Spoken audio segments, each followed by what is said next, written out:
الرحمة أكثر ونصيبك في التصديق أكثر. في أحد الإخوة أراد أن يشارك بقصيدة في سورة يوسف، يقول وهو أبو عبيد،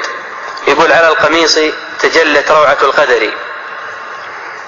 عجائب قصها الرحمن للبشر، في قصة عجز التاريخ يأتي بها،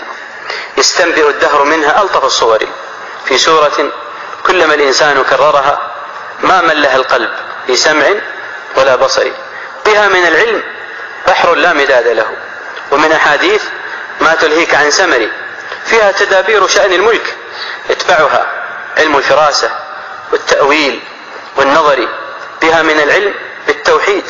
بينهما لطف التعلم والإيمان بالقدر، فيها القضاء وأين القصد موضعه والاجتماع وكيف الحكم في البشر، فيها الضيافة والإحسان مبلغها، بها من العقل ما يغنيك عن سفري، يعني الأسفار تزيد العقل، سافر فيها وتشوف كيف يزيد عقلك. كم من أساليب كان الشعر يجهلها، مقابلات وأضداد من الصور ومن أعاجيب لا تفنى، على لغة قد صاغها الله في عقد من الدرر، ترى السرور يحاكي الحزن في رجل، وفي الفراق لقاء الأهل والبصر،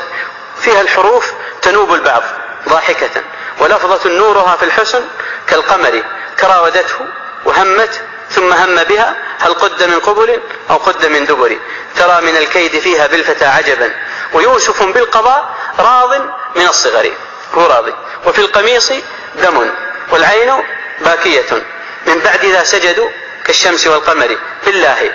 هل سمع الإنسان من خبر أو حكمة مثلها في طينة البشر؟ لا والله. نسأل الله عز وجل أن يجعل نصيبنا من القرآن أعظم نصيب، وأن يجعله ربيع قلوبنا.